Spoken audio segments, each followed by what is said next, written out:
본 방송에서 제공하는 투자 정보는 투자 판단에 대한 조언입니다.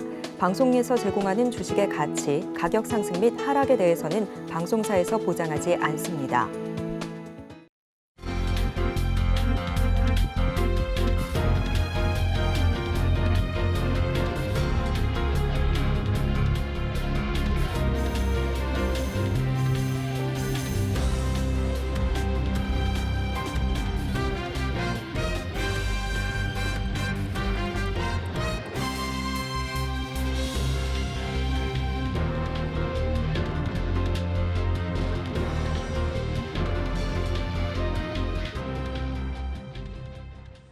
시청자 여러분 안녕하세요. 오늘을 돌아보고 내일을 대비하는 오늘장 내일장 1부 진행의 문정은입니다.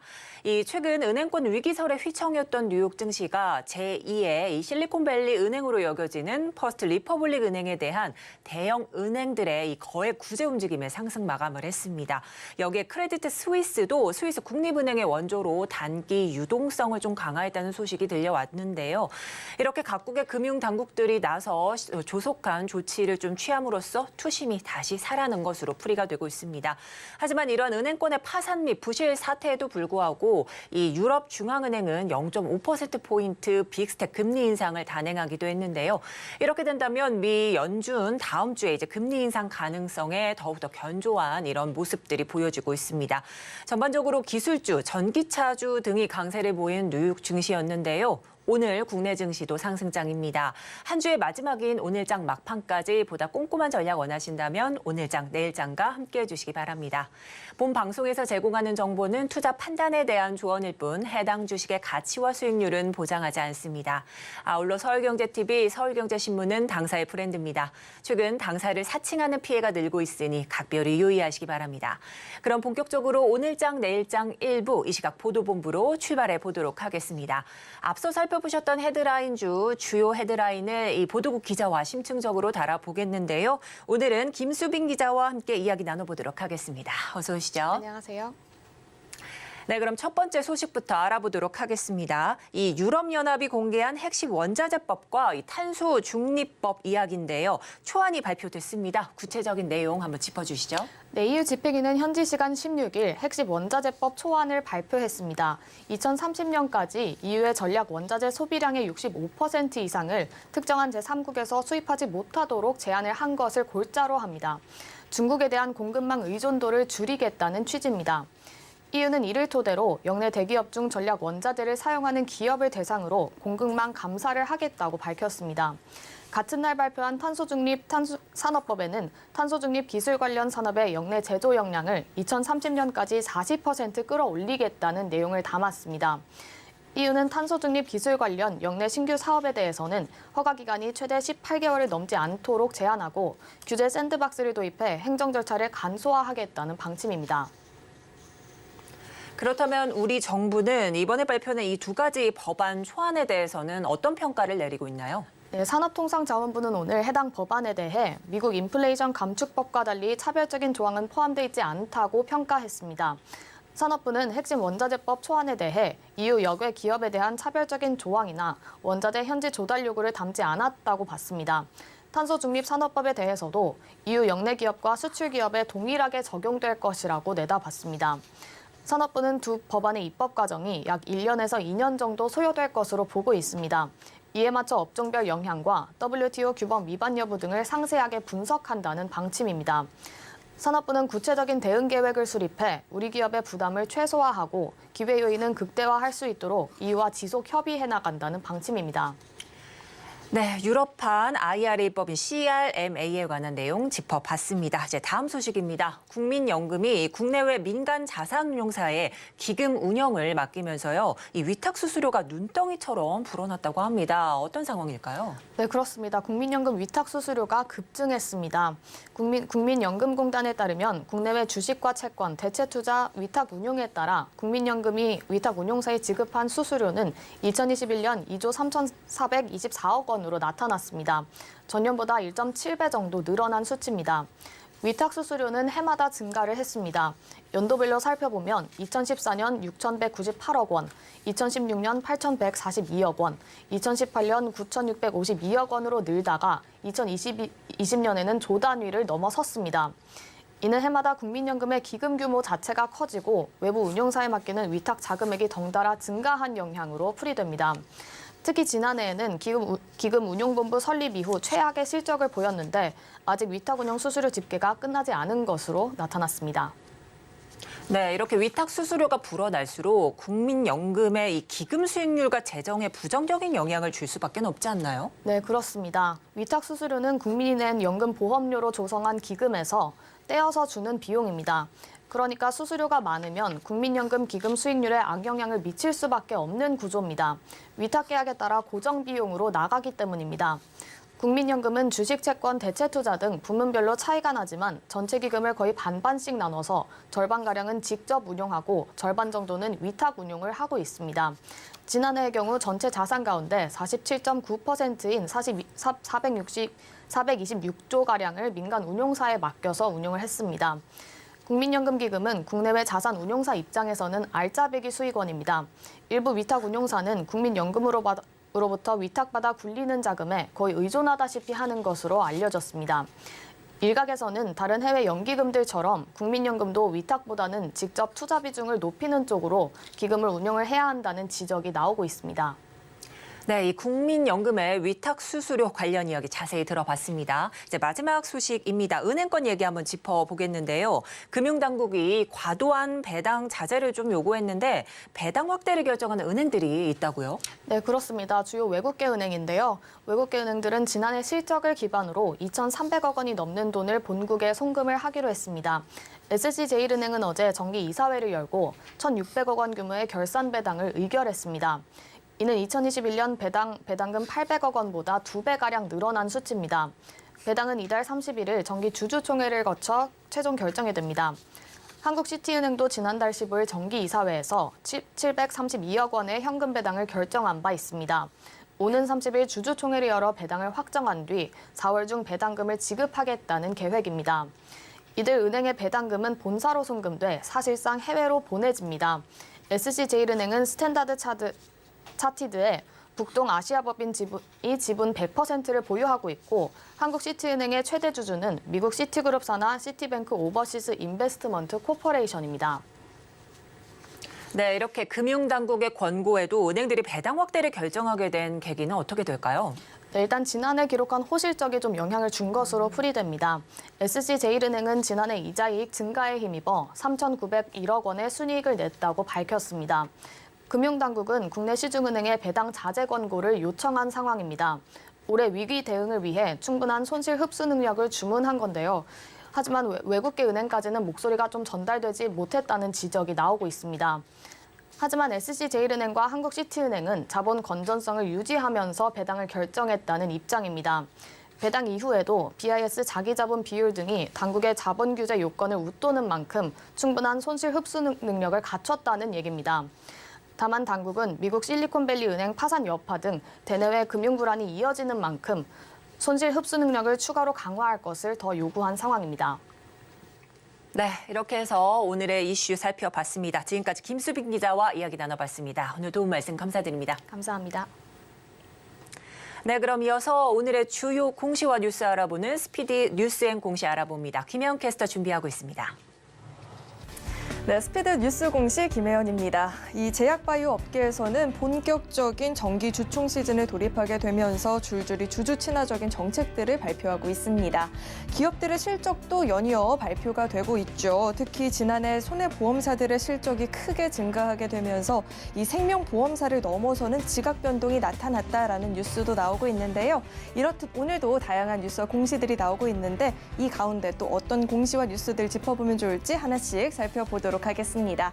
네, 우선 삼성바이오로직스부터 살펴보겠습니다. 오늘 오전 삼성바이오로직스는 제12기 주주총회를 개최했었죠. 오늘 이 자리에서 존님 대표는 2조 원 가까운 금액을 들여서 인천 송도대에 제2 바이오 캠퍼스를 구축하겠다라는 발언을 내놓았습니다. 증가하는 바이오 의약품의 위탁 생산 수요에 선제적으로 대응을 하기 위해서인데요. 앞으로 글로벌 생산 능력의 격차를 더욱더 크게 벌려나가겠다라는 의지를 보였습니다. 제5공장은 2025년 9월에 가동을 목표로 올 상반기 중에 착공에 들어간다라고 하고요. 제5공장이 완공되게 되면 전 세계의 압도적인 1위 규모인 78만 4천 리터의 생산 능력을 확보하게 된다라고 합니다. 네, 이어서는 M게임 살펴보도록 하겠습니다. 오늘 금융감독원에 따르면 M게임의 연결 기준 이 지난해 매출액은 734억 원, 영업이익은 300억 원으로 1999년 창사 이래 역대급 실적을 기록하게 된다라고 하죠. 영업이익은 종전 최대치였던 2021년 184억 원보다도 무려 63%나 증가세를 보였다라고 하고요. 이는 중국에서의 열혈 강호나 북미 유럽에서 나이트 온라인이 흥행을 보였기 때문으로 풀이되고 있습니다. 다만 최근에 이 게임주들이 큰 움직임을 가져가지 못하다 보니까 역대급 실적에도 불구하고 주가는 큰 미동이 없다라는 아쉬운 목소리도 현재 나오고 있습니다. 네, 이어서 위지엑 스튜디오도 살펴보겠습니다. 오늘 사업보고서 공시를 내놨죠. 지난해 매출액 역대 최고치를 기록했다라고 하는데요. 올해 글로벌 OTT 시장에서의 이 K 콘텐츠 강세가 매출에 큰 기여를 한 것으로 분석되고 있습니다. 최근 CG나 VFX 수주 규모 확대나 수익 구조 개선 등에 나선 것도 영업이익이나 당기 순이익 상승을 유도했다라는 분석들 나오고 있습니다. 또 여기서 끝이 아니죠. 이 자회사 레몽레인의 글로벌 히트작 재벌집 막내 아들의 정산을 시작으로 실적도 향후 더 개선될 것으로 현재 전망이 되고 있습니다. 네, 오늘도 이렇게 시장에서의 주요 공시와 뉴스들 살펴봤습니다. 스피드 뉴스 공시 김혜연이었습니다.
네, 이 시각 시장 이슈를 이끌고 가는 이 이슈들은 어떤 것인지 전문가의 시각에 AI 참견을 더하는 AI 상담소 이어가 보도록 하겠습니다. 오늘 제 옆에는요, 영앤 리서치 최준욱 팀장님 나와 계십니다. 안녕하십니까? 네, 안녕하세요. 네, AI 상담소로 또 뵈니까 네네. 또 새롭네요. 자, 이제 먼저 오늘 좀 다뤄주실 이슈 중에 첫 번째 이슈부터 네네. 화면으로 한번 먼저 만나보도록 하겠습니다.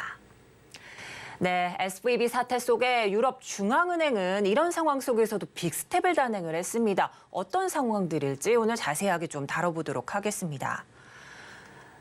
네, 이제 유럽 중앙은행 이 금리 인상 단행 속에 이 앞서서 글로벌 은행들 리스크가 좀 연이어서 나왔습니다. 이런 은행의 파산에 대해서 AI에게 어떤 의견이 있는지 한번 물어봤는데요. 조금 포괄적으로 물어봤습니다. 파산 위기를 맞는 은행들의 전조 현상은 어떤 게 있을까 이렇게 물어봤더니 자, 첫 번째로는 신용 등급의 하락이 나타날 수 있겠고 또한 자금 유출과 채무 불이행, 또 주식 가격 하락 또는 당국의 규제 강화가 좀 있을 수 있겠다. 그리고 다른 은행들의 신뢰 하락이 있겠다. 이런 말도 있었는데요.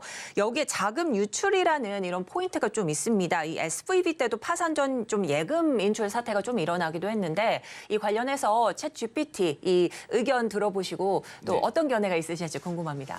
일단 제가 이제 쭉 봤는데 일단 뭐 보통적으로 한 80%에서 70% 정도는 거의 뭐 정답치에 가깝지 않나라고 생각은 하고 있는데 네네. 일단 지금 주가 하락 부분들 그리고 지금 뭐 다른 은행들의 신뢰 하락 부분들에 있어서는 다만 이 부분은 제가 볼 땐 시간적인 요소 부분들이라고 생각을 하거든요. 네. 지금 당장은 저렇게 지금 생각을 할 수는 있지만 오히려 이게 중장기적으로 본다고 하게 되면 오히려 다른 은행들에 있어서 신뢰도가 하락이라기보다는 오히려 또 강화가 될 수도 있다고 저는 생각을 하고 있습니다.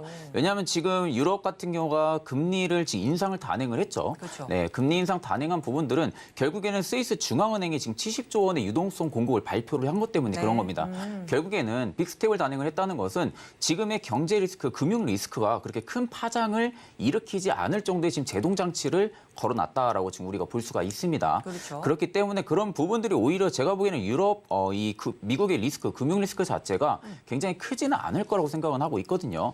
그래서 지금 이제 계속 예상이 나오는 부분들도 미국에서 FOMC 올해 이제 금리를 뭐 단행을 한다거나 네. 혹은 이제 금리를 지금 뭐 자이언트 스텝이 아니라 뭐 빅 스텝도 아니라 베이비 스텝으로 지금 마무리를 할 가능성도 크다라는 이야기가 계속적으로 나오는 부분들로 볼 때는 오히려 제가 보기엔 시장에서는 어느 정도 좀 악재 부분들이 좀 걷어지지 않았을까 그렇게 생각을 하고 있습니다. 네.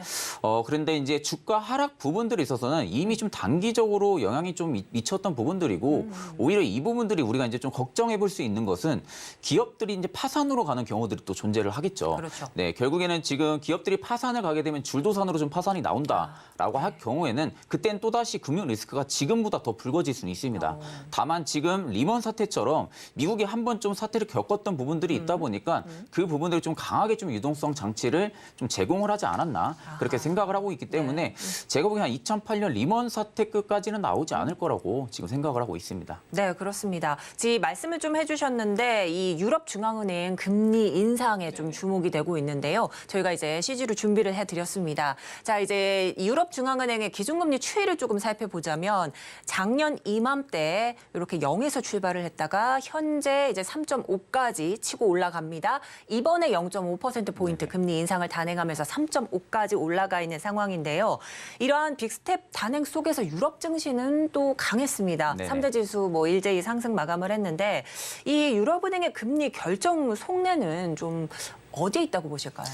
일단 지금 SVB 사태가 제일 컸겠죠. 그 부분이 제일 컸지만 지금 이제 금리 인상을 아까 이제 단행했던 부분들이 결국엔 지금 70조 원 막대한 금액이거든요. 막대한 금액의 유동성을 공급을 했기 때문에 은행이 지금 부실 기업들이 아닌다거나 혹은 뭐 채무 불이행을 할 만한 그런 은행 기업들이 아니면은 최대한 지금 파산할 수 있는 부분들이 굉장히 현저히 적습니다. 네. 그러니까 결국엔 기업 측면 그리고 대형 금융주에서 밑에서 자금을 받쳐준다는 이야기이기 때문에 그런 부분들에 있어서는 오히려 지금 소형 은행주들이나 그리고 이제 중소형 은행주들만 봐도 네. 오히려 대형 금융주들이 밑에서 유동성 공급을 받쳐주게 되면은 파산할 가능성은 굉장히 적죠. 네. 그러니까 지금 결국에는 우리가 지금 중장기적으로 계속 겪고 있던 게 금리 인상 부분들 그리고 경기 침체 이런 부분들이거든요. 네. 물가가 지금 생각보다 지금 목표치까지는 내려오기는 한참 멀다 보니까 그 부분에 지금 유럽 시장에서도 이번에 좀 ECB에서도 좀 금리 인상을 좀 단행을 한 거라고 지금 보고는 있는데 그만큼 지금 유럽 시장도 큰 타격을 받지는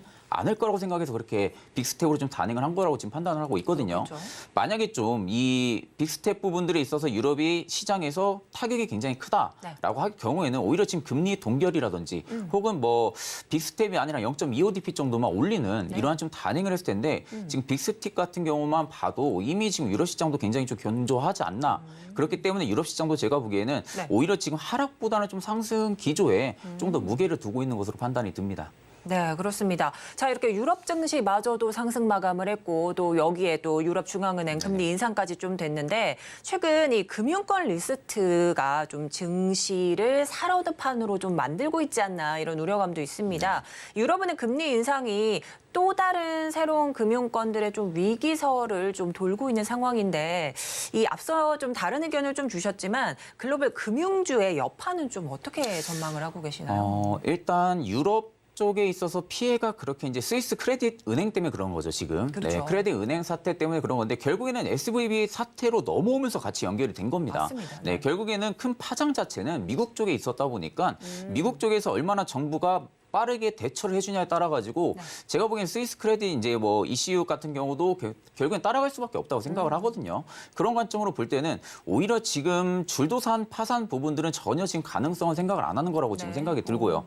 그리고 지금 연준이 은행이 지금 보유하고 있는 국채랑 기관채에 있어서도 지금 1년 동안 대출할 수 있도록 해줬습니다. 네. 그러니까 결국에는 지금 국채 부분들에 있어서 기간의 이제 채권 부분들에 있어서 보장이 안 됐지만 1년간의 담보로 대출할 수가 있기 때문에 오히려 이 부분도 지금 어느 정도 기업 입장에서는 타격이 크지 않게끔 좀 장치를 걸어둔 부분들이거든요. 네. 그러니까 이런 부분들이 오히려 정말로 재무적으로 악한 그런 은행 금융주들이라거나 혹은 지금 뭐 5년 동안 적자라거나 혹은 이제 뭐 좀 수익을 벌기에 좀 굉장히 부실하다거나 이런 금융주들만 아니라면은 오히려 저는 이 부분들이 조금 더 성장을 해줄 수 있는 부분들로 또 접근을 할 수 있지 않을까 그렇게 생각을 하고 있기 때문에 지금 이 부분들이 지금 글로벌 금융주에 좀 여파가 좀 크게 타격을 입을 거다라는 부분들은 결국엔 파산이 나와야 됩니다. 파산이 나오지 않는다고 하게 되면은 오히려 이 부분은 시장에서 받아들일 때는 좀 호재로 또 받아들일 수도 있거든요. 네, 그만큼 정부가 발빠르게 움직이고 있다는 부분들로 봐서는 지금 상황에서 미국 시장이 어느 정도 바닥이라는 예견치 때문에 또 투심도 살아나고 있는 부분들도 작용을 해주고 있기 때문에 그런 관점을 본다고 하게 되면은 글로벌 금융주 여파가 그렇게 좀 크지는 않을 거라고 생각을 하고 있습니다. 네, 이 말씀해 주신 것처럼 미국에서도 마찬가지지만 이 스위스 중앙은행도 좀 빠른 조치를 하지 않았습니까? 그래서 이런 금융당국들의 조금 발빠른 조치들 때문에 오히려 이 사태가 또 어떻게 보면 또 하나의 또 다른 성장으로 좀 볼 수 있겠다. 이렇게 좀 결론을 내려주신 것 같습니다. 자, 이제 오늘장 또 금융주들 한번 살펴봐야 될 것 같은데요. 오늘 금융주들은 조금 견조한 흐름을 좀 나타냅니다. 좀 신한주주 제외하고는 모두 상승장 이렇게 펼쳐지고 있는 상황인데 이게 아무래도 글로벌 이런 뭐 금융 관련된 이런 이슈로 우리 장은 어쨌든 좀 타격이나 뭐 영향을 받게 마련인데 그래서 이미 보유하고 계신 분들의 좀 고심이 커지실 것 같습니다. 앞으로 또 어떤 전략을 좀 꾸려 나가야 될지도 궁금하고요. 일단은 정부가 좀 신속하게 발빠르게 대처했다는 부분들은 우리가 좀 첫 번째 투자 포인트로는 잡을 수는 있습니다. 다만 제가 앞전에도 설명을 드렸다시피 지금 기업에 있어서 지금 기업 채권은 지금 보장이 안 되고 있는 부분들이거든요. 이런 부분들이 지금 이야기가 계속 나온다는 것은 결국에는 여전히 우려감은 살아있다는 부분들입니다.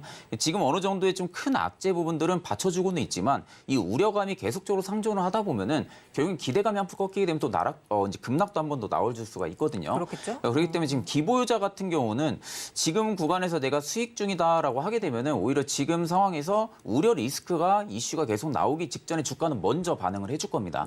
주가가 먼저 반응을 해줄 땐 그때는 이제 지금은 좀 버티는 구간이라기보다는 어느 정도 좀 차익 실현을 좀 나서야 되지 않을까 일단은 그렇게 생각을 하고 있고 지금 이제 그 기업 채권이 보장이 안 된다 보면은 결국엔 국민연금이라든지 혹은 지금 이제 미국 기업들도 피해를 더 볼 수밖에 없는 상황이거든요. 그렇죠. 네, 그런 부분들로 볼 때는 여전히 지금 우려감은 남아있다, 금융주 쪽에는. 다만 큰 악재가 지금은 좀 해소가 된 부분들이지 자그마한 이제 악재 부분들은 여전히 좀 남아있다라는 관점으로 볼 때는 지금은 좀 보유자의 영역 구간이고요. 좀 신규 매수로 좀 접근하기에는 조금 더 시간적인 요소를 좀 두고 지켜볼 필요성이 있다고 생각을 하고 있습니다. 네, 지금 이제 좀 보유자의 구역이다 이렇게 말씀해 주시면서 선제적으로 차익 실현 좀 매물 좀 내보셔도 되겠다 이런 말씀 좀 해주신 것 같습니다. 그렇다면 이어서 다음 이슈 화면으로 한번 만나보도록 하겠습니다.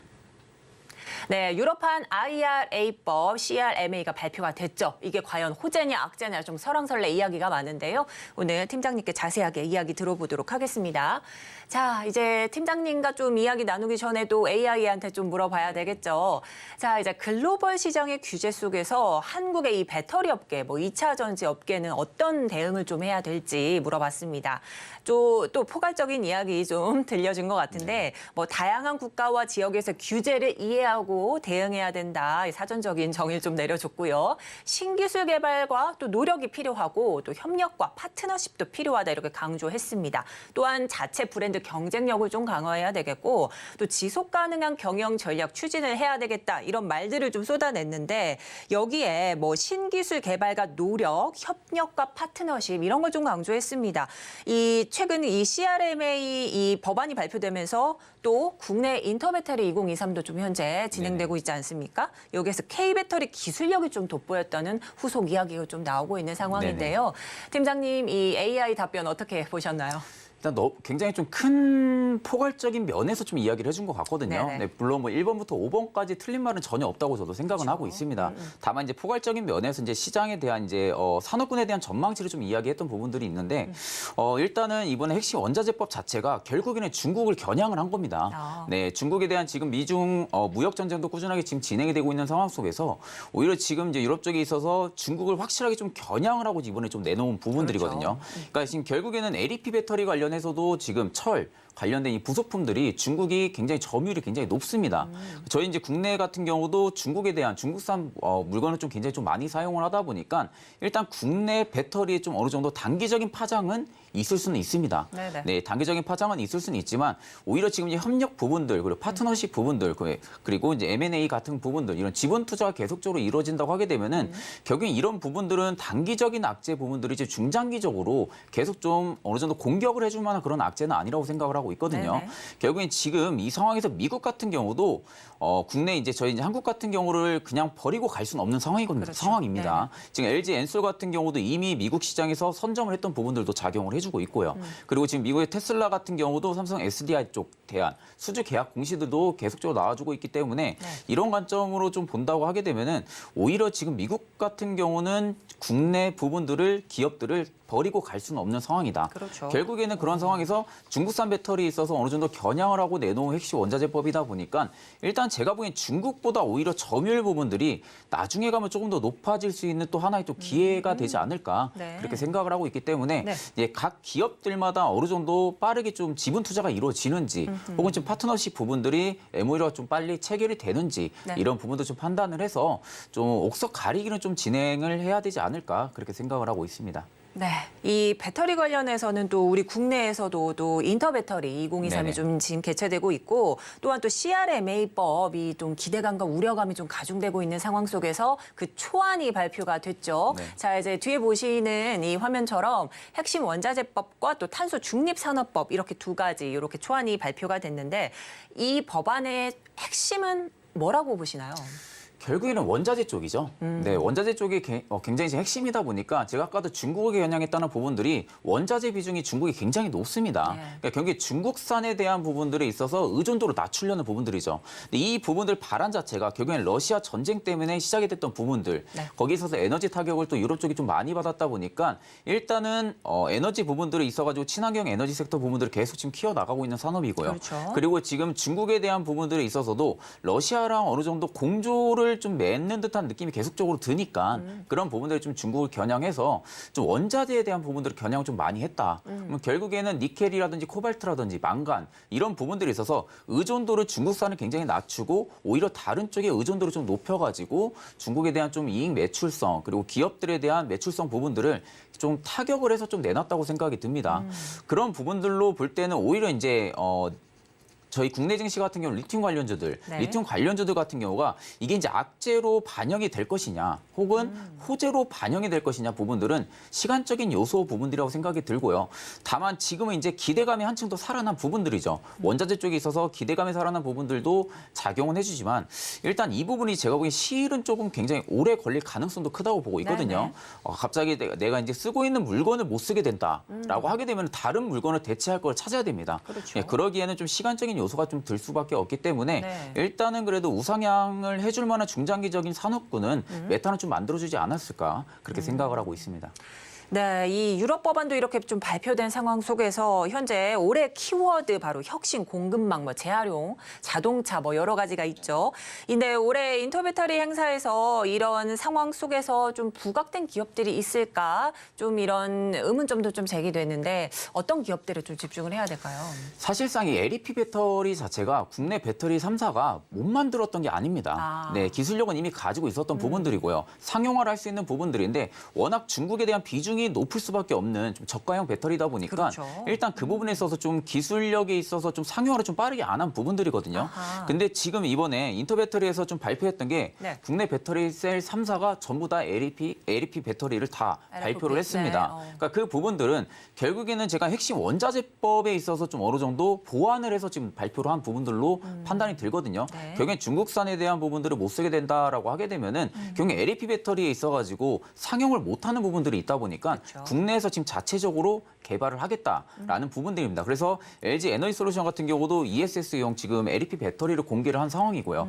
그리고 지금 SK온 같은 경우도 LEP 배터리를 지금 저가형 전기차에 대응을 하겠다라고 또 밝힌 상황이고 삼성 SDI만 지금 LEP 배터리를 선보이지는 않았지만 네. 지금 기술과 개발을 하고 있다라는 부분들로 밝히고 있는 상황입니다. 그럼 결국엔 국내 배터리 3사가 전부 다 LEP 배터리 사업성을 지금 키우겠다는 부분들이죠. 네. 이런 관점으로 볼 때는 오히려 지금 국내 배터리 셀 3사에 좀 집중을 해야 될 구간이지 않을까 그렇게 생각을 하고 있습니다. 네, 이제 LFP 배터리 관련해서도 시제품을 여러 발표한 상황 속에서 여러분 기업들 상황 좀 짚어주셨는데 이 에코프로 그룹주들도 연이은 급등세를 조금 보여주다가 다시 일제히 좀 하락세를 보입니다. 특히 이 자고 남은 신고가라는 평가를 받았던 에코프로 그룹주들 이제 CRMA 초안도 좀 공개된 상황 속에서 현재는 좀 단기 조정세로 봐야 될까요? 일단 올해 굉장히 강했죠. 에코프로 이제 그룹주들 같은 경우가 굉장히 기대감에 계속적으로 상승했던 부분들도 있고요. 네. 그리고 이제 캐파 부분들도 이미 시장에서는 인정했던 부분들이 있다 보니까 주가가 계속적으로 상승했던 부분들인데 지금 하락이 나오는 것은 그만큼 멀티플이 엄청 많이 올라가 있는 상황입니다. 가격에 대한 멀티플이. 그러면 그렇게 되면은 밸류에 대한 우려감도 공존해 줄 수밖에 없거든요. 그렇죠. 지금 가격이 에코프로가 받을 만한 가격인지에 대한 부분들 우려감이 지금은 상존할 수밖에 없는 상황입니다. 네네. 그러니까 그런 관점을 볼 때는 지금 공매도 잔고도 굉장히 많이 증가를 했어요. 그러면 결국엔 지금 주가가 하락을 하겠다는 부분들에 베팅하는 수주 잔고가 굉장히 많이 증가를 해준 부분들이 있다 보니까 네. 일단 지금 공매도 물량이 일단 좀 나와주고 있는 모습으로 판단은 들고요. 다만 지금이 끝이 아니라고 저는 생각은 합니다. 네. 그러니까 지금 어느 정도 워낙 많이 올라줬다 보니까 그 부분이 좀 가격 조정 부분들이 좀 나타나고 있는 부분들이지 오히려 지금 기업에 대한 성장성, 펀더멘탈 부분들은 전혀 의심치는 않고 있습니다. 그러니까 지금 기간이 연이어서 계속 매도세로 지금 대응을 해주고 있고 연기금도 지금 나가고 있는 모습이거든요. 네. 다만 지금 상황에서 개인들만 계속적으로 담아주고 있는데 일단 개인들은 기대감에 계속 담아주는 부분들이죠. 그렇겠죠. 네. 네, 이런 부분들도 지금 작용해주면 지금 물량만 봐도 메이저들의 수급을 다 받아줄 만한 물량이 계속 들어와주고 있거든요. 네. 네, 그 말은즉슨 이제 일부 이제 자금력이 적은 이제 개인보다는 좀 자금력이 큰 네, 그런 개인들이 지금 들어와주는 거라고 지금 판단이 들고 있어서 오히려 지금은 우리가 또 눌림목을 또 공략을 해볼 수 있는 위치이지 않을까 네. 그렇게 생각을 하고 있습니다. 자, 이렇게 해서 두 가지 섹터와 또 이슈 살펴주셨는데 그렇다면 팀장님, 이 현 시점에서 조금 봤을 때 앞서 살펴주신 이슈와 섹터 중에서 향후 좀 전망성이 좀 더 높다, 크다라고 보는 쪽은 어디일까요? 저는 지금 상황에서는 그래도 이제 원자재 쪽에 대한 부분들이 이슈가 계속적으로 나와주고 있고요. 그리고 국내 배터리 3사에 대한 이슈가 계속적으로 나와주고 있는데 일단 저는 LNF를 지금은 좀 관심 있게 볼 타이밍이지 않을까 네, 그렇게 생각을 하고 2차 있습니다. 전지 쪽이 또 전망이 네, 또 밝다 그렇죠. 이렇게 보시네요. 2차 전지는 제가 보기에는 이게 이제 말이 굉장히 많습니다. 지금 산업군이 성장을 단기간에 하기에는 다소 어렵다라는 이야기들도 많고요. 이제 거짓 없이 우상향을 해줄 거다라는 이야기도 있는데 일단 여기서 우리가 이제 생각을 해야 되는 부분들은 가치 투자를 할 것이냐 혹은 지금 단타 트레이딩 관점으로만 접근을 할 것이냐라는 부분들로 우리가 좀 나눠줄 수가 있습니다. 근데 그럴 경우는 제가 보기에는 펀더멘탈이 확실하고 기업의 성장성이 확실한 그런 종목들은 지금 오히려 가격이 굉장히 저는 싸다고 생각을 하고 있거든요. 앞에 대한 좀 미래 성장치 부분들이 주가에는 반영이 되고 있지 않는 상황이다 보니까 일단 지금 닥쳐 있는 부분들만 주가에 반영이 되고 있는 겁니다. 네. 그런 관점으로 볼 때는 일전 에코프로비엠이 굉장히 많이 올라갔던 것처럼 오히려 지금 LNF 같은 경우도 제가 보기에는 굉장히 좀 크게 올라갈 확률이 좀 높다라고 생각을 하고 있거든요. 네. 그렇기 때문에 이제 2차 전지 양극할 물질이라든지 방열 테이프 그리고 전동력 생산 부분들을 지금 이 업체가 하고 있는 상황인데 네. 일단 테슬라랑 관련해서 지금 수주 모멘터 그리고 본격적인 외형 성장이 제가 올해 정도에 좀 나와줄 거라고 생각을 하고 있습니다. 그러니까 올해 2분기만 해도 지금 본격적으로 외형 성장을 기대하는 부분들은 지금 굳이 이 공장 2단계 양산이 시작이 되거든요. 네, 이런 부분들이 생산이 된다고 하게 되면 양극할 물질이 있어가지고 90% 이상의 생산을 할 능력을 네. 공장에서 가지고 있습니다. 그렇게 될 경우에는 의존도가 현저히 떨어지는 부분들이죠. 의존도가 떨어지게 되면은 오히려 기업이 마진을 챙길 수 있는 부분들 굉장히 많을 수밖에 없기 때문에 그렇죠. 그런 관점을 본다고 하게 되면 오히려 지금 시점에서는 좀 2차 전지 쪽인 좀 LNF를 좀 관심 있게 보셔도 좀 나쁘지 않을 거라고 보고 있습니다. 네, 오늘 도움 말씀 여기까지 듣도록 하겠습니다. 지금까지 영엘리서치 최준욱 팀장님과 함께했습니다. 고맙습니다. 네, 감사합니다.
네, 마켓 리더 시선으로 이 글로벌 경제 산업 트렌드를 분석해보고 실제 수익으로 챙겨보는 시간 고수의 선택입니다. 자, 오늘은요 통통 튀는 배종찬 소장님의 시각으로 통통하게 채워드리도록 하겠습니다.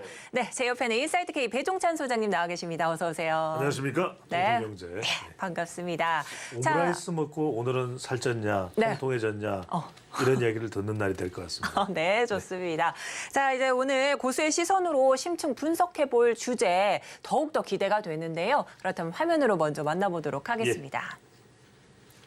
자, 한일 정상회담이 좀 이뤄졌는데 무역 분쟁은 좀 종식됐다 이런 의견들이 있습니다. 관련 산업 영향은 어떻게 받게 될지 오늘 소장님과 긴밀하게 나눠보도록 하겠습니다.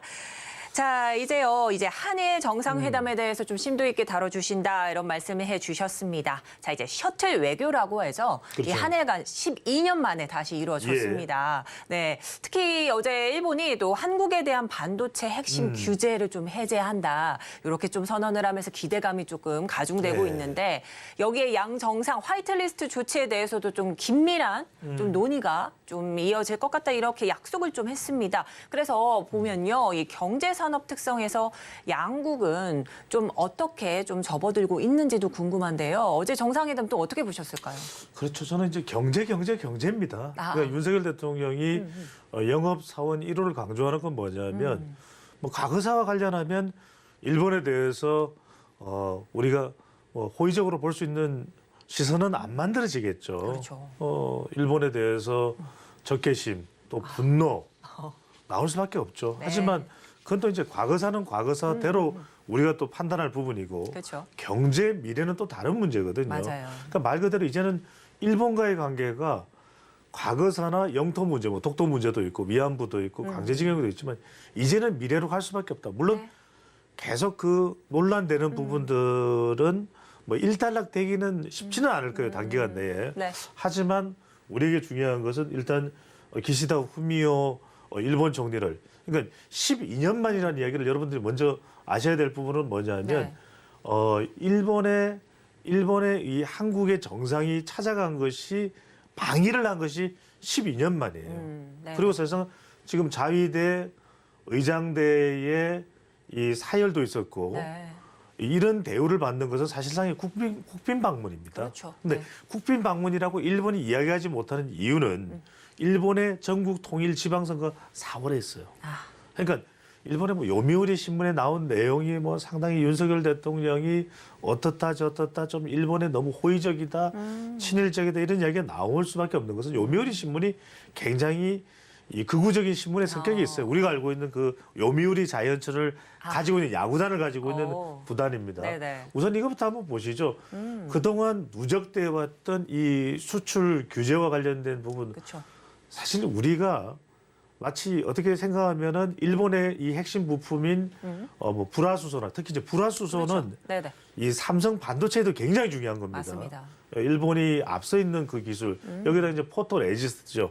그다음에 극자외선 이제 익스트리머리 울트라 바이오렛이라고 하는 네네. 이 레지스트도 있고 그다음에 우리가 불화 폴리 이미드, 폴리 이미드까지 있는데 제가 저다 보니까 또 화학도 전문가가 됐어요. 네. 근데 이런 부분들이 이제 수출이 이 일본으로부터 수출이 안 되고 우리가 수입을 못 하니까 우리로서는 상당히 부담이 되는 겁니다. 네네. 그러니까 이런 부분들도 우리로서는 그동안 뭐 국산화한다라는 것도 한편으로는 우리에게는 유리한 국면이 전개되는 것처럼 생각할 수 있지만 네. 그래도 앞서 있는 일본의 기술을 우리가 그렇죠. 가지고 올 수밖에 없는 영역이 있거든요. 네네. 그런 부분들이 그것도 일종의 우리로서는 산업적인 불확실성이라고 볼 수 있겠죠. 자, 불화 폴리 이미드 같은 경우에는 네.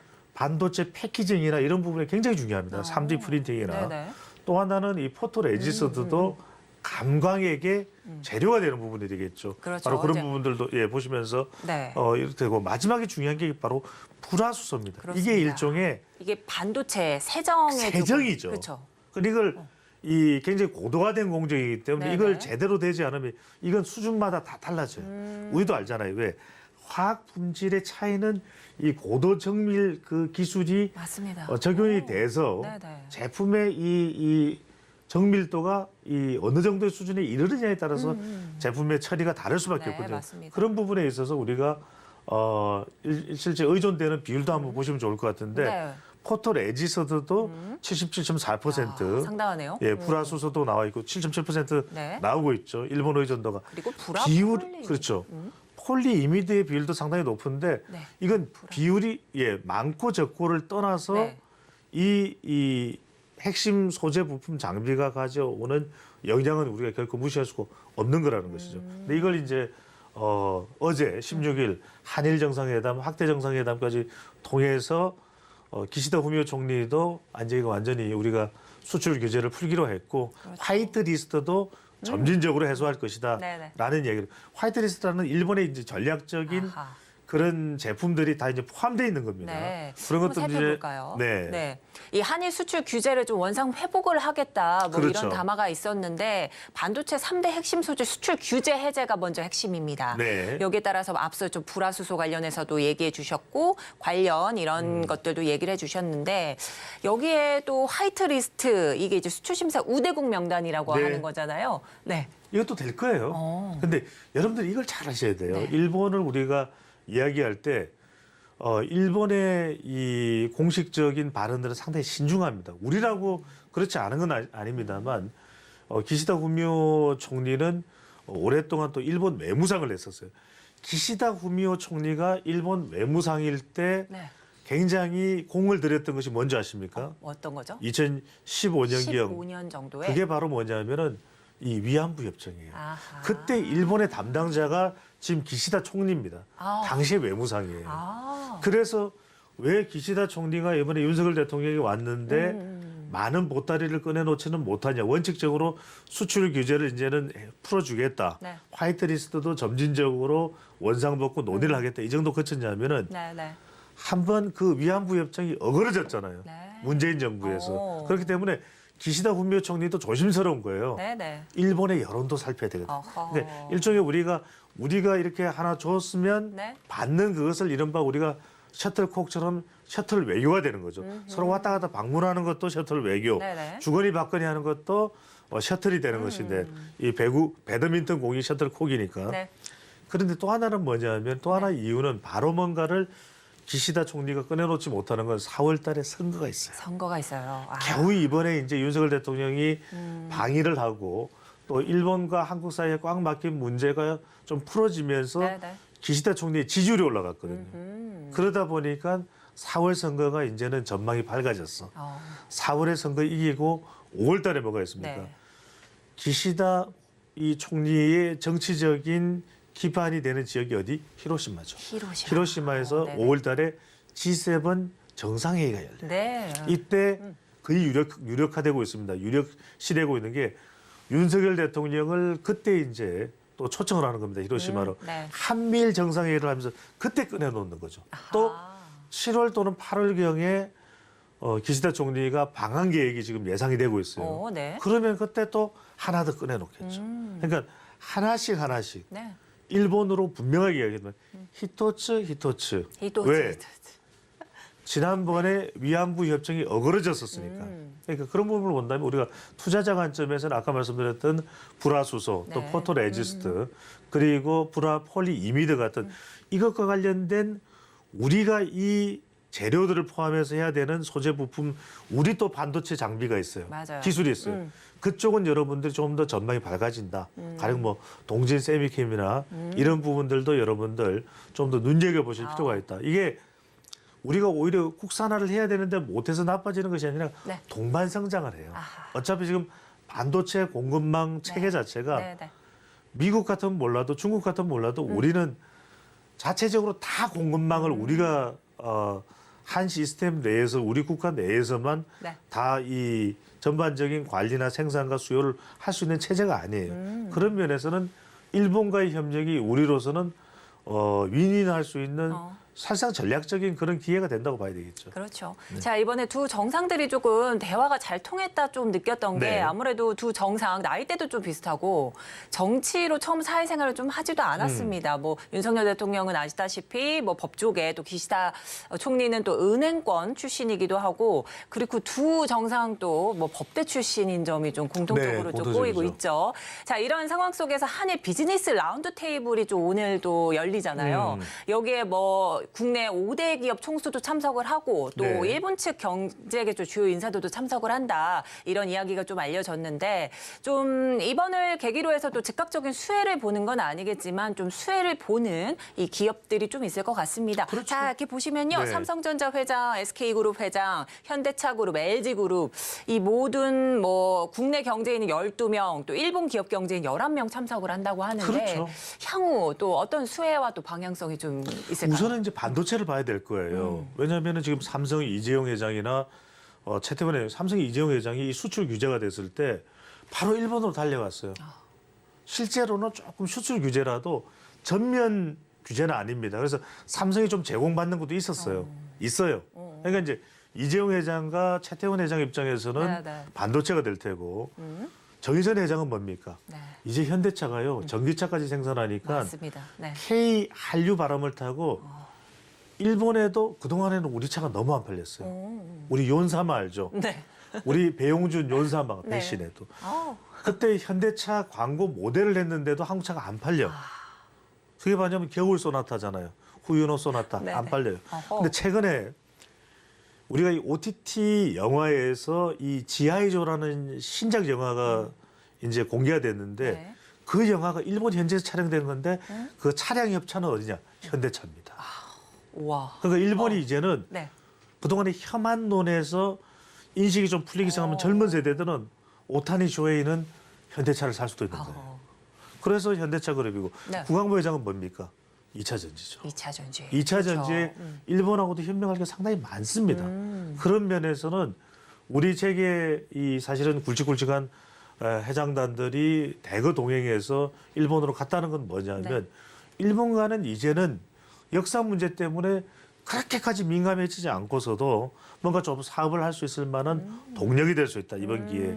아까도 말씀하셨습니다마는 두 사람이 또 공통점이 많아요. 공통점이 그렇죠. 두 개가 가장 큰 공통점 두 개는 뭐냐면 법과 술입니다. 법과 술. 법은 네. 윤석열 대통령은 서울법대, 네. 그다음에 기시다 기시다 총리는? 구미호 총리는 또 와세다 법학부인데 윤석열 대통령은 490회석에 구수를 했거든요. 맞아요. 9번이야. 네. 근데 기시다 총리는 대학을 3번을 도전한 것도 이제 와세다 법학부가 네. 와세다가 이 최근에 80년대 이래로 일본 총리를 거의 가장 많이 배출하는 오. 학교 중에 하나입니다. 네네. 그러다 보니까 굉장히 와세다의 이 정치적 저력이 상당히 근데 와세다를 가려고 그랬을까? 도다이를 가려고 그랬을까? 동경대를 가려고 그랬을까? 하여튼 저도 궁금한데 네. 어제 또 이 저녁을 2번 먹었어요. 부부끼리 요시자와에서 샤브샤브를 먹었는데 아, 그래요? 예.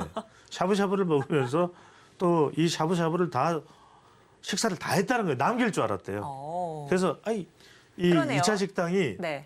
여기가 한 300m 떨어져 있는 긴자예요. 그러니까 아하. 일본의 우리로 치면 명동이죠. 아, 네. 뭐 일본의 시부야도 있고 뭐 좋은 네네. 데들이 많은데 어. 긴자의 요시자와에서 부부 동반 1차를 하고 난 하고 다음에 2차를 2차로 렌카테이로 갔는데 이 렌카테이가 일본에서 최초로 오므라이스와 돈까츠가 나온 네. 그런 이제 식당으로서 널리 알려져 있는데 네네. 이 렌카테이에서 히로시마 술이 나온 거예요. 아, 오. 예, 네. 원래 렌카테이에는 히로시마 술이 없습니다. 히로시마 사케가 없는데 특별히 준비를 한 거죠. 또 윤석열 대통령은 일본 맥주 에비스 좋아하는데 원래 이 식당이 순토리만을 내놓는 식당인데 아하. 산토리라 그러죠. 네. 하여튼 고를 정도로 긴밀하게 했는데 여기서 이제 우리가 투자자 관점에서 조금만 더 제가 추가를 해드리면 결국에는 이게 음식 문화가 강조되는 게 뭐냐면 K 콘텐츠가 또 네. 조명을 받을 수가 있다. 네네. 우리가 이제 개인 투자자 입장에서 일본에 좀 진출돼 있는 JYP나 엔터 쪽도 좀 볼 수 있을 것 같고 수산물도 뭐 후쿠시마 때문에 상당히 민감하긴 하지만 네. 우리 수산물이 더 많이 수출될 그렇습니다. 가능성도 좀 열려 있을 것으로 보입니다. 네, 오늘 너무 아쉽지만 배종찬 소장님 도움 말씀 여기까지 듣도록 하겠습니다. 지금까지 소장님과 많은 이야기 나눠봤습니다. 오늘 도움 말씀 감사드립니다. 맞습니다. 네, 오늘장 내일장 1부 또 마칠 시간이 됐습니다. 이 본 방송에서 제공하는 정보는 투자 판단에 대한 조언인 점 다시 한번 알려드리겠고요. 지금까지 오늘장 내일장 1부였습니다. 잠시 뒤 2부로 돌아오겠습니다. 함께해 주신 여러분 고맙습니다.